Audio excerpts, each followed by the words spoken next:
Hace unos meses, en una fría noche de julio, a la que la cruel humedad de invierno dotó de látigo para azotar los espíritus friolentos que aún osaban deambular, clandestinos, noctámbulos, por la noche porteña, tras sucumbir en las vueltas de caña y ginebra, guerras que en el frío invernal ya se saben perdidas, en el bar de la Fontaine de la Chacarita, antro de ese aspecto sórdido, oscurecido por años de cigarrillos barnizando en tono ocre el revimiento de pino, Alberto Otero, hombre franco y diligente, con charme y porte extraídos de un dandy de Balzac, ávido lector de las oscuras letras de Poe y Baudelaire, relató entre la humareda de los 4 dragones que ocupaban a duras penas la mesa: Alberto Otero, Claude Lamore, Frank Baden y yo.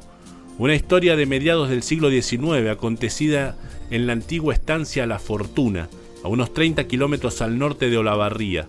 Otero, de insondable semblante, desplegando el vivo oscurantismo de su alma, confesó al iniciar su relato que los hechos habían sido referidos con anterioridad a su abuelo, hombre de campo y además, según sus familiares, un matungo de memoria prodigiosa.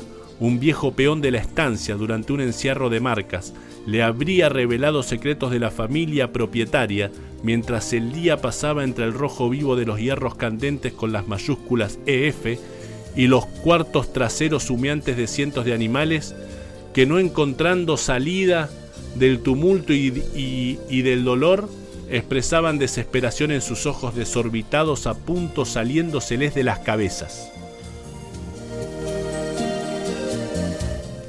El tiempo sabe que esperé lo suficiente con el fin de elaborar una descripción fidedigna de esa noche de embriaguez, donde las luces y nuestras ganas se apagaron al amanecer. Creí necesario dejar pasar algunos meses, no solo para madurar el texto, sino para ver su impacto en retrospectiva. Más de una vez he quedado azorado por historias que después de un tiempo me saben desabridas, opacas o ausentes de cualquier tipo de encanto. Pero a diferencia de todas ellas, esta me incluye de una forma muy peculiar.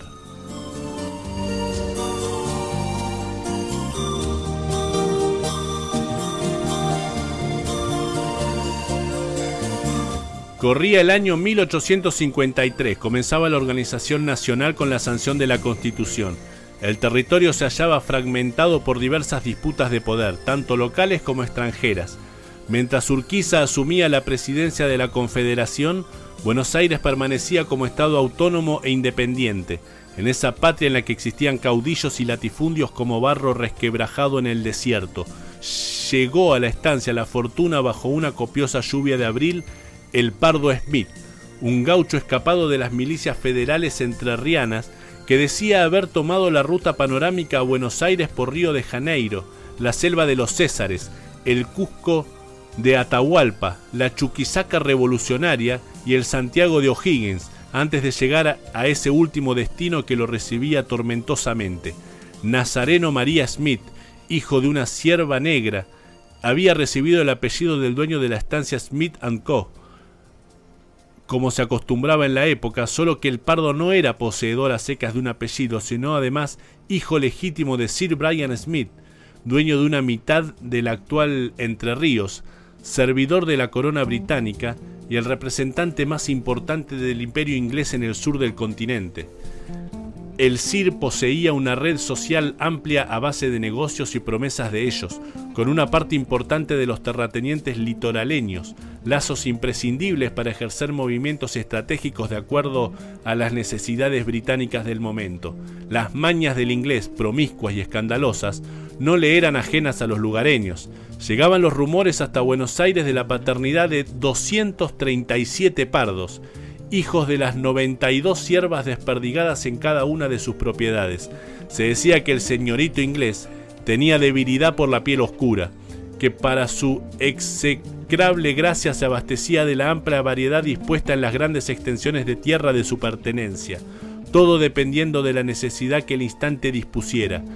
En algunas ocasiones, con cierto consentimiento, y la mayoría de las veces a la fuerza, en las reuniones de la Confederación solían bromear los estancieros con la competencia de padrillos entre Urquiza y Smith.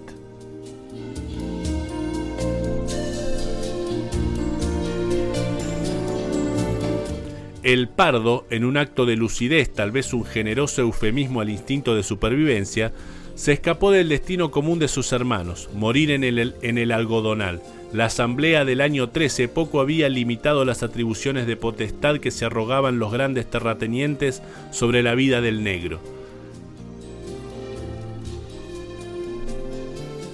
Nazareno llegó a la fortuna movilizado por los rumores de holgada generosidad que rondaban en torno a ella, la mejor paga por oveja esquilada y por ternero despellejado, interminables plantaciones de maíz, confortables tolderías para la peonada y, lo más atractivo, asado con vino ilimitados, los días de descanso o los domingos. Tales concesiones no eran costumbre de los latifundistas, pero Andrés Santois, un poderoso terrateniente de origen francés y dueño de la estancia, tenía la teoría: una gauchada bien atendida es una junta de bueyes dispuesta a tirar las riendas. Además, el astuto Galo, al tanto de las incontables vejaciones propinadas a la peonada por sus pares, corría con cierta ventaja, hacerse de los mejores hombres. En los almuerzos familiares solía decir: como un perro, el gaucho bien tratado es un bicho noble y dócil que difícilmente abandona la comodidad del rancho.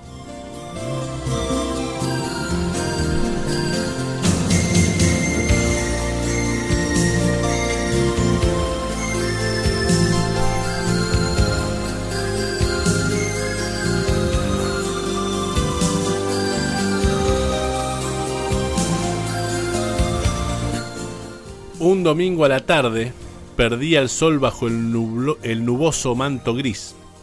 Tapando campos al horizonte, se desató en la fortuna una tormenta que duraría décadas. No quedaba vestigio alguno del opulento asado, solo un montón de huesos donde los perros flacos, de carreras largas tras los teros, gruñían y peleaban por los que más carnes pegadas tenían. Los gauchos, como las vasijas, se hallaban desparramados hasta donde el último paso les había permitido. Los surcos del alma desbordaban vino. El pardo Smith era uno de los pocos que aún podían mantenerse en pie, y gran sorpresa se llevó con el resto de espíritu que le quedaba. El hijo del patrón bajó del caballo mirando el paisaje desolador, toda la peonada apiñada sobre sí misma, como árboles de la sudestada. Miró a uno por uno, verificando si alguno tenía aún rastros de conciencia. Sin dudar y a paso firme rumbió para el rancho de Asunción, la joven negra hacedora de la comida en el caserón de la estancia. Los gritos de socorro de la cocinera fueron sordos al gauchaje adobado. Con el hecho consumado, Antoine asomó tras la cortina de la entrada buscando cambiar el aire que el hedor de la negra había dejado impregnado en las ropas. El paso hacia afuera terminó siendo su primer escalón al cielo. El pardo lo cruzó de lado a lado con el facón. En ese preciso instante selló el gualicho. Con el puñal atravesando el corazón y los ojos abiertos sin vida mirando la nada, Nazareno giró el cuchillo emulando una llave, abriendo las cerraduras de la venganza. La improvisada ceremonia evocó un temporal que no tardó en llegar y explotó con la estridencia de un trueno. El agua en abundancia despabiló a los caídos que vieron cómo el pardo sacó el metal ensangrentado del pecho del patroncito.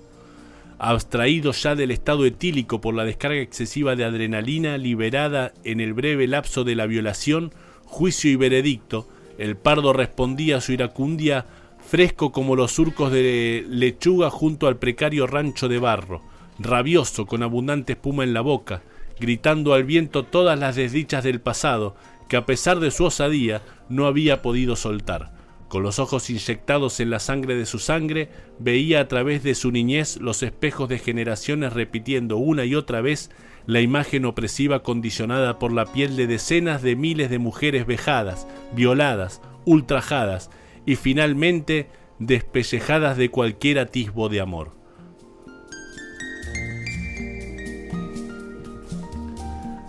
Recordaba el cariño negado en la infancia, ese afecto extirpado de cualquier vínculo fraternal creado por la inocencia y la precocidad.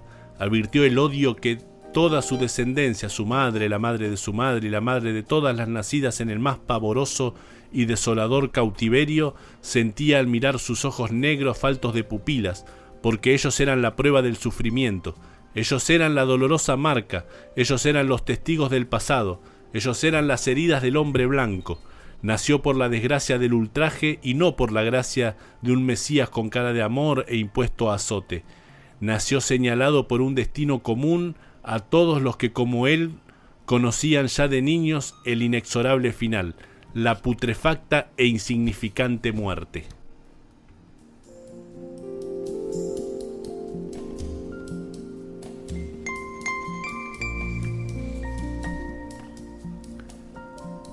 El pardo no pudo contener el dolor que finalmente brotó por su garganta, una dolencia disimulada tras el silencio, mostrándole quién era y cuál era su lugar en el mundo. Afloró de sus entrañas un bagaje escondido, un veneno perdido en el linaje. Con poco sentido del amor asimilado, se erigía ante él un sentimiento de ira nunca antes experimentado, un súbito rencor imposible de rehusar, un retazo de su alma, pegado a ella por una voluntad tan ajena como cándida, algo minúsculo como su elemental pensamiento, aprendido instintivamente como amor, había caído nuevamente como todos los pasados en las manos del opresor, un amo de 1000 rostros y de una fusta. El alarido fue por su negra y por todas las asunciones. ¡Ay, carajo! Como que me llamo Nazareno, los Antoine pagarán con la muerte, con la misma muerte.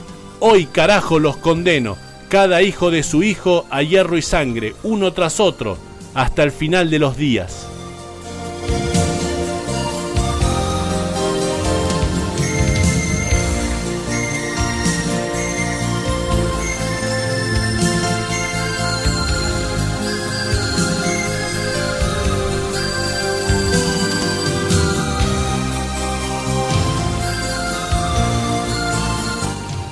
Buenos Aires, capital, 25 de febrero de 1929. Al señor Natalio Botana, jefe de redacción, Diario Crítica, su despacho. De mi mayor consideración, mediante la presente adjunto y envío a usted relato que hubiera sido oportunamente requerido desde la redacción del Diario Crítica a su cargo. Pido a usted disculpas por la demora. El evento ha sido tan conmovedor y cercano que antes de narrar a vuestro matutino los acontecimientos de aquella noche, he necesitado un breve momento de reflexión para tomar el coraje necesario. Espero no se me haya escapado ningún detalle. Hice los ejercicios de memoria pertinentes con psicólogos, pero también fueron de gran ayuda las sesiones de hipnosis, algo tormentosas para terminar de construir el relato de Otero, íntegramente. Aún hoy, y ya después de algunos meses, mantengo fresca la imagen en las retinas de mis ojos. ¿Cómo iba a imaginar que esa noche terminaría incrustando un sable en el pecho de Claude Lamort? No había forma de preverlo, y menos aún bajo el estado de trance en el que me encontraba. Ni siquiera sé de dónde saqué el cuchillo. Ahora cierran muchas cosas. Jamás pregunté por el estatus de Claude. Siempre asumí su posición acaudalada, no solo por sus atuendos de costosas telas importadas, sino también por la finura y educación que lo acompañaban.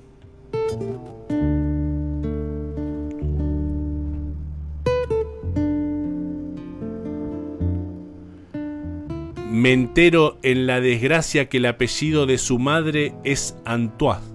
Lo tragicómico de todo fue además el trazado de un camino en mi vida que creía saber de memoria.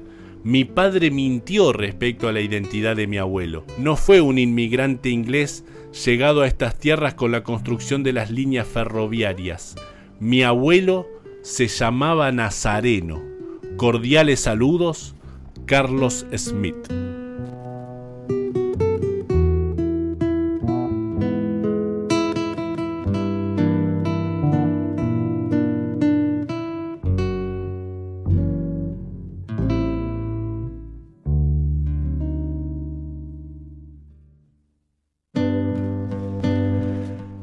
¡Qué grande Federico Abate! Mirá qué texto, qué capítulo, la estancia en su libro Cartas, Cuentos de Pasión, Misterio y Muerte, que pueden adquirir en las librerías de Neuquén y Río Negro.